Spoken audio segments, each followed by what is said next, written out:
Warahmatullahi wabarakatuh.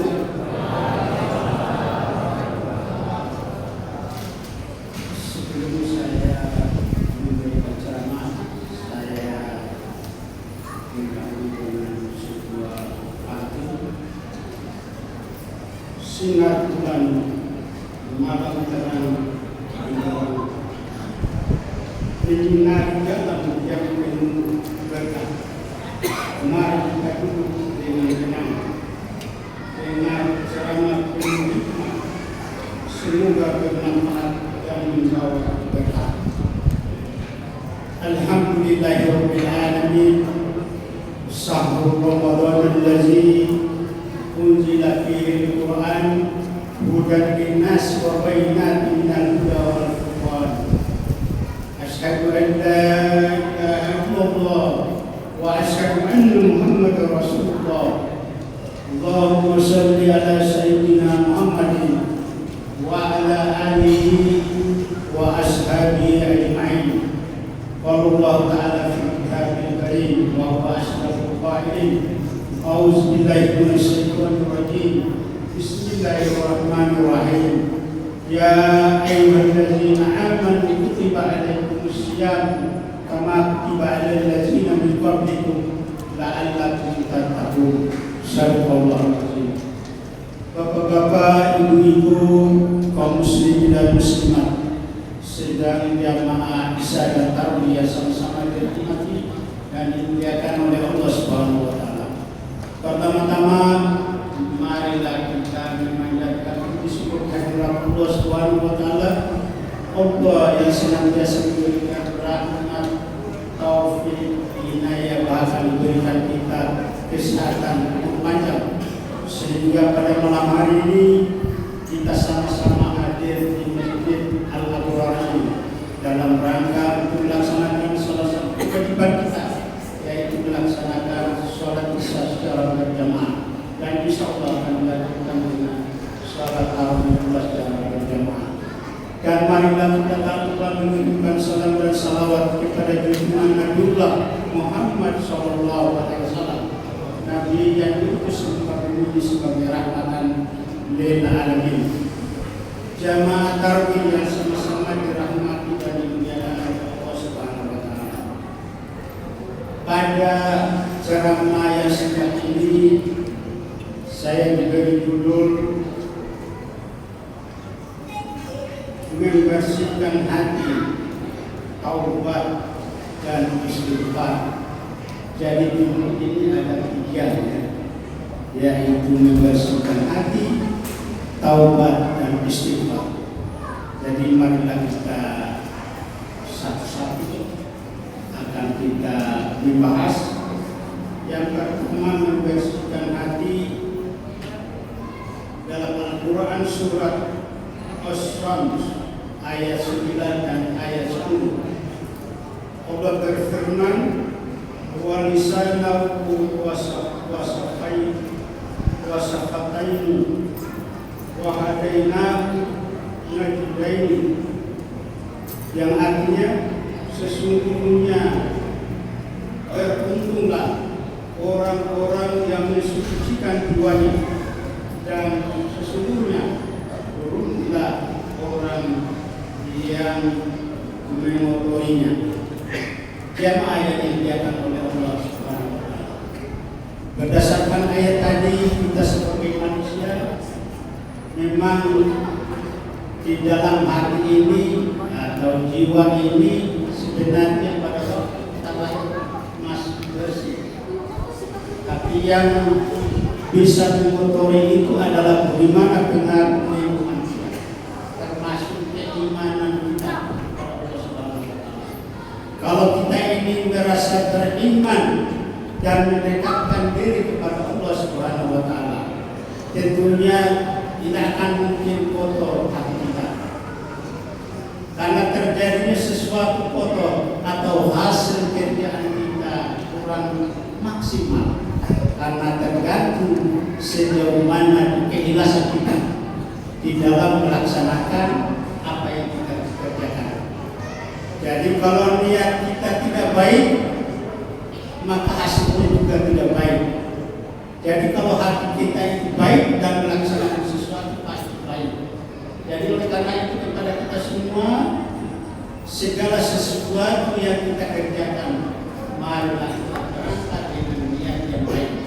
Kalau niat kita baik, maka insya Allah akan direkam oleh hati kita dan dikerjakan dengan baik, maka hasilnya maksimal.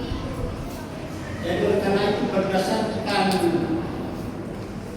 apa yang dilakukan oleh Rasulullah waktu hijrah dari Mekah ke Madinah, disampaikan kepada sahabatnya di tengah perjalanan, hai sahabatnya, apabila kalian di dalam perjalanan ini tidak berniat karena Allah, maka tidak akan mendapatkan apa-apa kecuali apa yang diniatkan. Ternyata di dalam perjalanan ini ada seorang pemuda dan pemudi. Pemuda ini ganteng sekali. Dia mengejar-ngejar putri yang namanya Ummul Qais. Maka ternyata disindir bahwa ternyata dalam perjalanan ini bukan berjalan karena Allah, tapi hanya mengejar-ngejar wanita ini. Jadi oleh karena itu berdasarkan ini apa yang saya sampaikan tadi, maka marilah di dalam hidup ini kita melaksanakan dengan ikhlas, apalagi untuk mendekatkan diri kepada Allah Subhanahu wa taala. Yang terkhusus lagi kita datang di masjid ini kita beribadah dan kita berniat dengan ikhlas, maka insya Allah kita diterima sebagai suatu ibadah. Apalagi di dalam bulan Ramadan ini, setelah kita berpuasa, kemudian kita melaksanakan aktivitas sholat malam, maka pahalanya dilipat gandakan sampai dari 10 kali lipat, bahkan sampai 700 kali lipat. Dan puasa kita untuk nanti Allah yang menentukan pahalanya. Itu yang pertama. Kemudian yang kedua, taubat.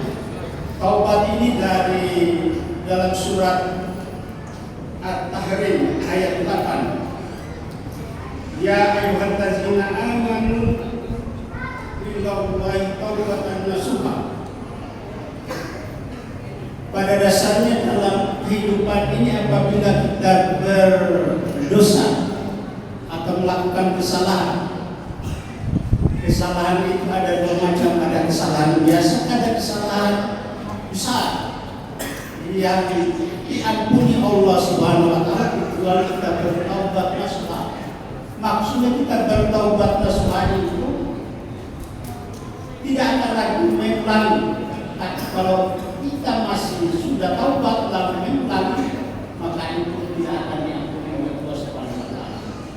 Jadi oleh karena itu kepada kita semua, apabila kita melakukan dosa, apakah itu dosa kecil, lebih-lebih lagi dosa besar, marilah kita bertaubat nasuha dengan catatan setelah kita bertaubat tidak mengulangi lagi perbuatan yang sama, karena kita sudah bertaubat nasuha. Itu yang kedua. Kemudian yang ketiga, istighfar. Istighfar artinya memohon ampun kepada Allah Subhanahu wa taala atas kesalahan-kesalahan yang kita lakukan selama ini. Ya, kalau tadi taubat nasuha adalah ujung-ujungnya adalah kesalahan-kesalahan yang paling besar, tidak bisa diampuni Allah kecuali taubat nasuha. Dan setelah taubat nasuha itu tidak diulang lagi perbuatan yang sama, maka dengan istighfar ini adalah perbuatan kekeliruan kita yang kadang kita hilang atau kita tidak sadari. Makanya itu kita kuncinya adalah beristighfar kepada Allah Subhanahu wa taala. Jamaah yang dimuliakan oleh Allah Subhanahu wa taala, kata istighfar istighfar ini adalah sebagaimana dicontohkan oleh Rasulullah SAW dalam hadisnya yang diriwayatkan oleh Bukhari dan Muslim. Di sana dikatakan bahwa istighfar atau minta ampun kepada Allah itu Rasulullah sebanyak 70 kali dalam semalam, sehari semalam. Itu menurut hadis. Tapi ada yang lain mengatakan 100 kali Rasulullah SAW beristighfar. Kenapa beristighfar? Muncul pertanyaan. Sedangkan Rasulullah itu sudah dijamin masuk surga, tapi dia masih beristighfar 100 kali dalam sehari semalam. Ternyata itu dia merasa bahwa jaminan itu belum ada apa-apanya untuk saya. Makanya dia khawatir dan sekaligus memberikan contoh kepada umatnya setiap hari beristighfar 100 kali. Oleh karena itu kepada kita semua di bulan Ramadan ini kesempatan besar di mana pahalanya dilipat gandakan lebih dari 100 itu. Bukan mungkin bisa lebih sampai kurang lebih 1000 kita beristighfar sehingga dosa kita diampuni oleh Allah Subhanahu wa taala. Demikian khotbah ceramah singkat yang dapat saya sampaikan pada malam hari ini, dan saya akhiri dengan sebuah pantun. Pulang dari masjid hati tenang, malam penuh beribadah terasa. Semoga amal kita diterima oleh Allah dan kita diberikan petunjuknya selamanya. Semoga pantun ini dapat menutup ceramah dengan penuh keberkahan. Assalamualaikum warahmatullahi wabarakatuh.